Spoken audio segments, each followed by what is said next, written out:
mwongeye kwirirwa nshuti bakunzi ba Parrain na Marraine TV babwira ngo mukomeze mukore subscribe, share ndetse na comment. Ikindi kandi mukomeze musengere Marraine aracyarwaye. Amasengesho yanyu rero ni inkunga ikomeye cyane. Uyu munsi rero nkuko mumaze kubimenyera muri ya gahunda yacu yo gusubiza ibibazo bimwe na bimwe tuba twaragiye tubazwa mu comment. Ndi Parrain ariko uyu munsi ndi kumwe na Onkre waramutse tumeze ute? Meze neza cyane Meze neza cyane. Na amahoro kabisa. Okay, ni byiza cyane rero Onkre w'abanyarwanda nawe murumva yuko ahabaye kandi akaba ameze neza.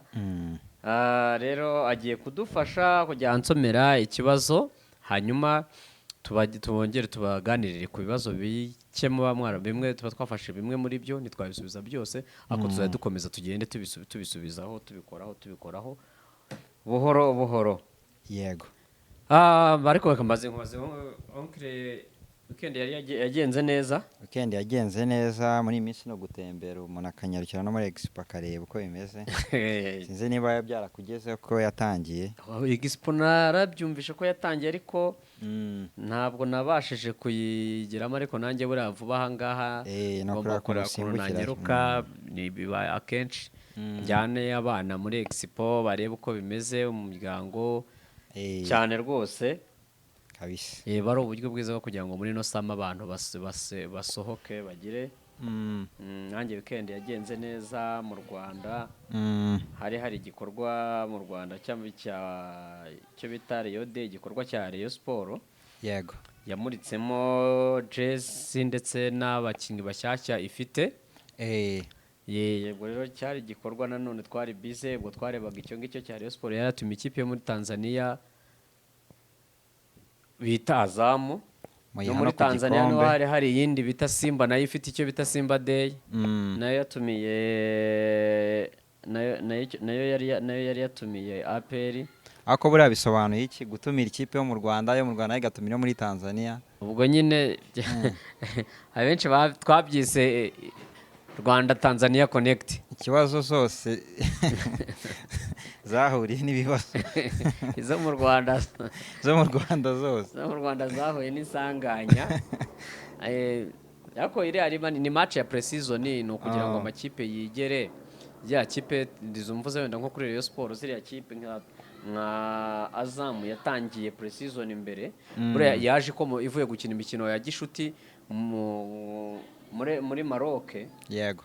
Urumva Simba nayo nuko yari maze iminsi iri za South Africa I think. APR nayo itangiye ejo bundi kuba zira kipe zo muri Tanzania rwose zaradutsinze ntago nge byantunguye. Ariko narebye n'amavarete zifite. Oya ziranakomeye zira equipe. Equipe zifite ukuntu zubatse. Ubwo rero karagaciye murumva ko twabaye bize mu buryo utaratunze amaso muri ekara areba ibiri kubera Nyamirambo. Yaratunze amaso kuri ekara ari kureba ibiri kubera muri Tanzania. Yego. Ubwo rero ndumva abakunzi ba Parrain na Marraine benshi burya bari n'abasportif rega tuba tugomba no gucamo tukababwira cyane. Ubwo nanabararika muri weekend hari yindi match izahuza Mukura na Rayon Sport. Mukura nayo dikwerekana ko ari ikipe y'ubukombe nayo ifite icyo bita Mukura Day kuwa gatandatu Huye. Ubwo muri gahunda ya sama nyine abantu bamanuka bagakomeza bakagira gute bakajya mu majyepfo bagakomeza kwirira isi. Ngaye nguko rero ndumva twatangira. Yego. Ikibazo cya mbere umukunzi wacu yabajije kiravuga ngo iki? Umukunzi aragira ati ni iki umuntu yakwitondera mu rushako? Umukunzi rero abajije ikibazo cyiza kandi gikomeye. Ni ukuvuga ngo ni mu rushako ubwo ni igihe umuntu yageze mu rugo. Yego. Ubwo ni nyuma y'urukundo na bya bindi mwasubije ubushize. Ubwo rero ikintu umuntu yakwitondera mu rushako ni byinshi ariko navuga nk'ibintu bibiri. Yego. Byubaka urugo byakakwiye kugera mu 10 cyangwa na 5 ariko hari iby'ingenzi. Ikintu cya mbere cy'ingenzi cyubaka urugo ugomba kwitondera mu rushako ni ukugira icyizere. Ukizera uwo mwashakanye iyo hari icyizere haba hari iyo hari icyizere haba hari umuntu wizera burya uranamwubaha, umuntu wizera burya muranuzuzanya. yego icyo kintu iyo umuntu wamugira icyizere mu rugo rwawe ukumva yuko ni umugore umerita kuba umugore wawe, ni umugabo umerita kuba umugabo wawe, ibyo arimo uramwizeye. nimba avuye hano agiye mu nshingano wenda dizo mu kazi nta kamisi yabonye, ntuhore ushyize umutima hejuru ese ubu araza ntaza, telefone wahamagaye urenda kuyica, wenda yakubwiye ko ari mu nama kandi koko ari no mu nama. telefone wahamagaye uri ku mavideo call, wenda ari mu nama n'abantu bakomeye, uri ku mavideo call uri guhamagara, hageze ari hehe. ikintu bita icyizere mu rugo kirafasha cyane, ni kimwe mu nkingi umuntu yakubakiraho. ikindi kintu cya kabiri nanone nabonye, ariko nanone kigendana n'icyizere, yego ikintu bita amabwire. barambwiye umuntu ashobora kuza akitokeza akakubwira ngo ariko buriya umugabo wawe mubana yigeze akubwira yuko afite urundi rugo Rwamagana, kandi nta ruhari franchement parera nta ruhari, ariko kuko ari amabwire. ukaza warubiye wigize nk'intare, umeze nk'incira ivuye mu ntuza mu mwobo, ukaza yohana ijisho ryatukuye, ugahita uza umugabo wenda wawe cyangwa se umugore wawe, byose ni vice versa. n'umuntu ashobora kuza akakuba ati ariko bakubwiye ko umugore wawe yaje avuye mu rundi rugo afite abana babiri. noneho wa muntu akaza aho kugira ngo aza kubaza ati se ibi nibi gutya na gutya, agahita aza kutambwiye yuko ufite abana babiri, kutambwiye ko ufite urundi rugo Rwamagana, ariko ubundi mwabaye muta abagabo cyangwa abagore bo muzabaho gute, kuki inkundo z'ubu mwazigize iki n'iki. urumva ugasanga cya cyizere yego cya cyizere no kutizerana biguhaye amahirwe yo kumva amabwire. ikindi ugomba kwitondera mu rushako ni ugukunda uwo mwashakanye, mugakundana, habonetse amafunguro mugakundana, yabuze mugakundana, hari ibibazo mugakundana, byashize mugakundana, kuko nk'uko nabibabwiye nta na rimwe muteze kuzabona urugo rudafite ibibazo. ibibazo biraza pe, kandi ibibazo biba bihari, ntaho ibibazo bitaba, ahubwo ikibazo ni uburyo ki tubikemura, ikibazo ni uburyo ki tubyitwaramo. kandi ibibazo byose ntabwo ari ngombwa ngo bite bikemuka. nababwiye yuko hari ibibazo ureka iminsi nayo ikaza ikabikemura. hari ikibazo cyiza ukagishakira ibisubizo ukabibona, hari n'ikiza ukabona ntibishoboka, icyo ukora ni ukwiha umutuzo. rero icyo gihe iyo ugerageje kubana n'umugore wawe no kumwereka urukundo, cyangwa uwo mwashakanye ukagerageza kumwereka urukundo mu gihe mwari mutarashakana, no mu gihe mubana, mubyaye rimwe mugakomeza mugakundana, mubyaye kabiri mugakomeza mugakundana, twa tugifuti wamuhaga ntitubure, kwa kumutega amatwi ntibibure. kumva ikindi kintu cya mbere kiba gikomeye mu rugo ni ikintu bita communication. kuvugana mukaganira, nimba ari ikibazo kiri mu rugo mukakiganiraho, nicyo kintu kibikemura. nimba tuvuge mu rugo mufite ikibazo cya minerivare, mukicara mukavugana muti rero iki kibazo, dufite ikibazo cya minerivare, aho amafaranga ari kuva ntabwo biri kuvamo, reka umwana tumushakira ishuri riciriritse. mukicara mukareba, nababwiye ko ihene irishiriza mu burebure bw'ikiziriko cyayo, kandi murabizi neza yuko usoroma ibimusumba yihanganira ibimutokoza rwose. ubwo rero vomiye yuko tureba ntitwipase mirevu. iyo mwagize communication mu rugo rero, niyo mpamvu mutajya musoroma ibibasumba, ngo mube mwinjiza mu rugo 500,000, income zanyu mu rugo ni 500,000 ku kwezi, usange muri mu nzu 600,000. ikindi mu rugo mutangira kwiga gutambuka intambuko zanyu. urabizi umwe aba yaravuye dizo mu majyaruguru, undi akava mu burasirazuba, mugafatana gutya, mugatangira mugafatana mugendana mugendana mutambuka intambuko imwe. Muri ubu kwiga gutambuka intambuko zanyu rero niho hahandi mumenya ngo ese iki kiradukwiriye, iki ntikidukwiriye. Eske turataha buno bukwe tubonye turabutaha mu modoka isanzwe cyangwa turatega jet privé, turatega taxi, turatega taxi voiture. Iwacu ibihumbi 20 mwajyaga i Remera, wenda mwajyaga hano mwahagarara ku cyapa hano kuri 40 mugakozaho mukagira bihagaze 800. Yego. Rero ni byinshi umuntu yakihangana yakigira mu rugo, ariko nabisamarayizinga mvuga ngo kimwe kwizera cyangwa no kuzuzanya n'uwo mwashakanye. Icya kabiri kwirinda amabwire. Gatatu communication nayo irafasha, n'ibindi. Kane noneho sasa gukomeza gushyigikira urukundo. Kwa kundi mwari mubanye mu rukundo, ejo utazazana umugore yaramenyere ko umukorera anniversaire mukira abafiance mwashakana, ntunamubwiye ngo joyeux anniversaire chérie, ntunamubwire ngo happy birthday baby. Ubwo ibyo birajyanana n'ikibazo n'undi cy'umukunzi wazaga uko umuntu akwitwara mu rukundo, ndumva bishobora kujyanana nabyo. N'ubundi ibibazo rero biragendanye. Yego.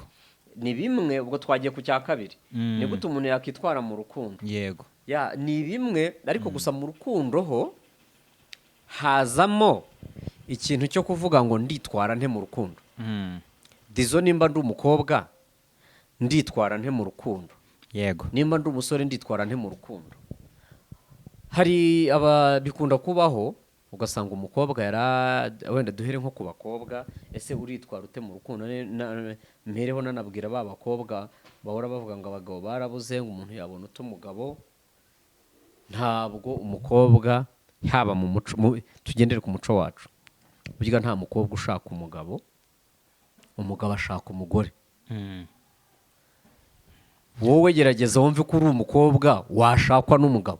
Ikibazo abakobwa nabo bati abagabo barabuze. Ntabwo abagabo babuze. Abagabo anyway, hari abagabo pe bahari mubona mu mapantaro ari ipantaro agenda. Ibyo twabiganiriyeho igihe twababwiraga abahungu 7 wakirinda n'abakobwa 7 wakirinda. Ariko banza wumve yuko wowe uri umukobwa washakwa n'umugabo, ugire attitude nk'iy'umukobwa ugeze igihe cyo gushakwa. Kera ahantu twakuriye, wageraga ahantu wahaca ukabona hari umuharuro ku irembo. Umuharuro ni irembo, cyangwa se ku gipangu tuvuge ubu ngubu. Yego. Ku gipangu, ukabona ku gipangu harakubuye hameze neza, ukavuga ati ari ahantu hava umugeni. Umuntu bakaza bakamurambagiza. Rero namwe mugerageze mwitware nk'abantu bavamo abageni. Ureke kuba nk'inzoga y'inteme, ese wowe wakuboneye hehe, bakwendeye aho bakuboneye, urumva uzavamo umugeni. Rero dukomeje ngo ni iki umuntu yakitwararika mu rukundo. Mu rukundo igihe ukundana n'umuntu, irinde kumwereka yuko uje uri ibibazo kuri we. Nyereka kumwereka yuko ari undi mutwaro cyangwa ari undi musaraba agiye kuzana mu buzima bwe. Tuvuge urugero nk'abakobwa.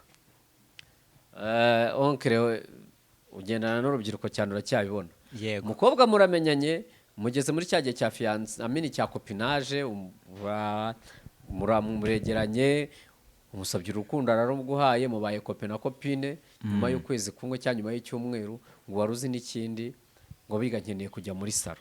Yego. Nyuma y'iminsi 2 tese nangati ni 30 urabitanze. Nyuma y'iminsi 2 ati burya waruzi n'ikindi, ati burya yanzu mbamo nkeneye kwishyurwa. Ukibaza, washatse umuhungu ahita yibaza, eske wanshatse twabonanye nk'umukunzi dukundana dugiye kureba ukuntu twategurana ubuzima buri imbere, cyangwa wambonyemo ATM machine. Utuntu nk'utwo rero ni tumwe mu tuntu umuntu siritunga abakobwa bagomba kwihanganira cyangwa bagomba kugendera kure mu rukundo. Ukagomba kwereka mugenzi wawe yuko uzaza utaje uri umusaraba mu buzima bwe, kuko mu rukundo muba muteganya kuzabana ubuzima bwose. Ntumwereke ko uzaza uri umusaraba mu buzima bwe, ahubwo ukamwereka ko uzaza uri umuntu umufasha kuruhuka, uri umuntu umwomera ibikomere agenda ahura nabyo, kese asuye iby'akazi, by'inshuti, famiye z'ubu nazo zigira ibikomere. Akavuga ati ibyambaho byose mfite umuntu atarisharije umuzaniye mu buzima bwe. Ni icyo kintu umwereka ko uje kumwuzuza, uzamubera icyuzuzo, uzamubera aho atari, uri kumva, ugerageze kuba seriye mu byo ukora, bimupuse kuvuga ati nabonye umusore uri seriye, usohokanye n'umuhungu rimwe kabiri, uwo munsi mwasohokanye uranyweye ibyo wanyweye ubyigaruriye aho hantu muri, uhavuye bateruye, ntashuma aparira, uwo mukobwa arataha avuga ati nabonye umugabo. uwo nguwo aba yahiye. Biba byanze. Rero ni byinshi, ni imico myinshi wakitondera mu buzima. Ikintu cya mbere wakitondera mu rukundo ugomba kumenya ko kujya kwereka umuntu yuko utamuzaniye ibibazo muri we, ahubwo uje uri umuntu uje kugira ibyo ukemura mu buzima bwe, cyangwa se nyine ari umuntu werekana icyizere cy'uko mwakomezanya ubuzima bugakomeza, ntibugorane, ahubwo bukaba bwakoroha. Ikindi ugerageza kuyiha disipurine mu rukundo. Bambara bate iyo umuntu ambwiye dizo araguhamagara ati tuzataha ubukwe bwa mushiki wanjye, wenda ndashaka no kukwerekana muri famiye, cyangwa se wowe uri umuhungu aragutumiye ati musaza wanjye azarongora uzabutahe. Yego, aba ashaka kugira ngo mwakwerekane muri famiye n'abantu batangire bakumenye. Uwo munsi uraje mufuka hejuru, ntiwitwaye neza, umenya disipurine, ugira intambuko mu bantu muri kumwe. Nimba ugiye ahantu bwa mbere ni muri famiye ye, witonde, ariko so urahageze babaye bagisenga, upfundura akabyeri ka mbere, ntibarababwira ati karibu ku meza, uratatse. Gerageza ugire disipurine, umenye uko ubana n'abantu, uko wanabanaga nabo nakujyana mu bandi bantu, noneho ubyubahe, ubiha agaciro kurushaho, witonde. Ni byinshi tuzajya dukomeza tuganira, ariko umuntu muri make ibisubizo byari ibyo. ibyo. Iki kibazo ndabona kijya gutwinjiza n'ubundi no mu cya gatatu wanabikomojeho, avuga ngo ese koko imiryango ishobora gusenya ingo? Ngiye kuvuga ngo yego, naba mbeshye. Ngiye kuvuga ngo oya, nanone naba ngiye kure y'ukuri. Ahubwo reka mbabwire ngo imwe muri yo isenya ingo. Uti gute? Imiryango isenya ingo, ariko imiryango isenya ingo ni imwe muri yo. Yego, ni za famiye n'ubundi biterwa. Muribuka mu biganiro twigeze kuganira ku muhungu wa papa cyangwa n'umukobwa wa mama. Reka nifashije nk'umuhungu wa mama, ukuntu famiye zisenya ingo. Yego, wa muhungu hari ukuntu umubyeyi aho kugira ngo, cyangwa famiye bagushatsemo, siritu bikunda kuba ku bakobwa, nibo bikunda kugora kugira ngo biyentegere muri famiye bashatsemo. Aho kugira ngo ya famiye kubone nk'umugisha, ibabona nk'umuntu, hari igihe kubona nk'umuntu ibazaniye umuruho ku mwana wabo, nk'umutwaro cyangwa se umutwaro. Icyo gihe rero bigatuma batangira gushakisha ikintu cyatuma bagukasa. Cyangwa se nimba ari wa muhungu wa mama, kuko mama kuri buri noheri yagurirwaga igitenge cyiza, ibubu nziza akayibona. Yego, kuko buri kwezi umuhungu yahembwaga agakorera sitoke nyina, ariko aka kanya umuhungu akaba yagize izindi nshingano. Reka ababyeyi gito nabo basenya ingo z'abana babo cyane. Mwana wanjye wazanye kasha, ura nta mugore umurimo, nawe se umva, agatangira hahandi amubeshyera, akajya agerageza agashaka n'uburyo ki yerekana ko umugore ari umurozi, umugore atabizi. yakerekana ko umugore ari umurozi, umugore atabizi, agashaka ibintu by'ibyatsi akabyahira, akagerageza kugira ngo approve umuhungu we yuko hari inzaratsi ziri muri urwo rugo. Umukecuru akaza akajya mu ntebe nk'iyi nicayemo, agahita asigamo ikintu, umuhungu yaza kuza nimugoroba kuko azi yagihisemo akabateka njye gusuhuza umuhungu wanjye cyangwa undi munsi yakicara ati nta sinababwiye ibintu biba muri uru rugo akaba azamuye nk'igipfurumba kirimo nk'ibintu nk'ibitaka gusa biri aho ngaho yitoraguriye aho hasi ngo ibi ni ibiki. Imwe muri yo ababyeyi gito basenya ingo z'abana babo bitewe n'iki ntabwo baba bakiriye wa muntu washatse nk'umwana uje mu rugo, ahubwo wa mukecuru kugira ngo amubone nk'umukazana amubona nka mukeba we, amubona nk'umuntu w'umukonkera we basangiye inyungu cyangwa se uje kugira ibyo yangiza mu byo akora. Ndumva ari icyo kintu navuga kuri iyo ngingo rwose. Famiye zimwe na zimwe zisenya ingo, ababyeyi nakita ababyeyi gito nabo basenya ingo z'abana babo. Yego nuko nabivuga muri make. Ikibazo cya nyuma umukunzi yarabajije ati ese amadini yo amadini bijya gusa n'ibyo muheruka kuganiraho n'ubundi birakwiye ko amadini atandukanye abakunzi? Ntabwo bikwiye. Ubundi uzarebe niyo abemera abakristo niyo bagiye gusezerana bagira ibiganiro bakorana barangiza bakavuga ngo tuzajya gusezerana imbere y'Imana, guhamiriza rwa rukundo imbere y'itorero, guhamiriza rwa rukundo imbere y'idini cyangwa se aho usengera kwa. Yego. Rero ntabwo bikwiye, ariko muri no minsi kuko hari amadini y'ibinyoma, hari amadini yiyorobeka mu ikanzu y'umweru kandi atari amwe muri yo, si yose, atari amadini nyakuri aje mu nyungu z'abantu runaka. Nabwo bishobora kuba nk'uko twashubije cya kibazo, iyo pasiteri ari kubona yuko umugore atari gutuma umugabo atura, aragerageza akamwumvisha ukuntu ari we mugore atari we mugore yagenewe n'Imana. Yego. Birangira bigenze gute? Rwa rugo rusenyutse kugira ngo yikomeze yibonere cya cumi. Iyo abonye umugabo ari we urimo arabyangiza, birangira amubwiye ati rega uriya mugabo ntabwo ari we geno ryawe, bikarangira kugira ngo ajye abona ko wa mugore akomeza kwitangira icya cumi. Icyo ni kimwe. Ikindi, amadini ahubwo yagatumye urugo rukomera kurushaho, kuko twamaze kubona yuko urugo ni ikimenyetso cy'urukundo, kandi urukundo niryo tegeko ruruta ayandi mategeko 10 y'Imana. Bisobanuye ngo urugo ni ikintu navuga yuko n'umushinga mutagatifu, urugo n'umushinga w'Imana. So ubwo rero byagakwiye kuba ari byo byagakwiye, urugo ntabwo rwagakwiye, amadini ntabwo yagakwiye gutanya abakundanye, ahubwo yagakwiye kuba ikintu gituma abakundana cyangwa n'ababana bagira gute bakomeza rwa rukundo. Ariko ugize amahirwe umwaku ukaba ugasengera mu idini, muri ya madini y'ubu yadutse ngo adafite tini namba mu ijuru, niko bamwe basigaye babivuga. Yego. Mva arabateranya pe.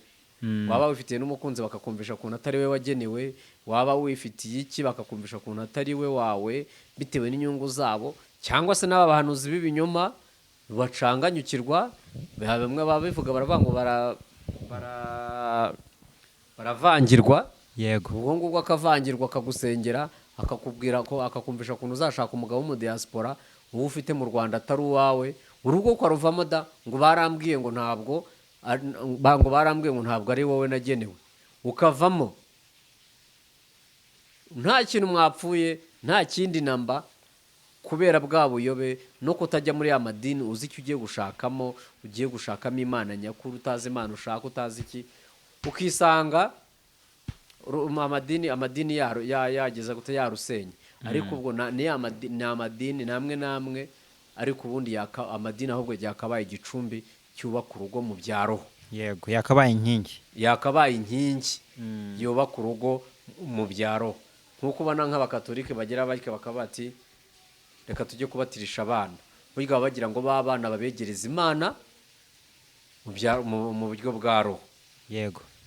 Ndumva aricyo ngicyo nimba nta kindi, ndumva aricyo twasorezaho. Yego. Tubwira abakunzi bacu yuko Pare na Marina ari akagaruka, tuzakomeza kuganira ibibazo, tuzajya dukomeza tubicemo tubisubize. Turimo turabateganyiriza ibintu byinshi kandi byiza. Reka twizereye ko rero, kandi murakomeza gukora share, subscribe ndetse na comment. N'abasenga kandi mukomeze musengere Marene yoroherwe, ndabizi muramukumbuye. murakoze cyane murakoze cyane rero gushimire onkere wakoze namwe murakoze Eh,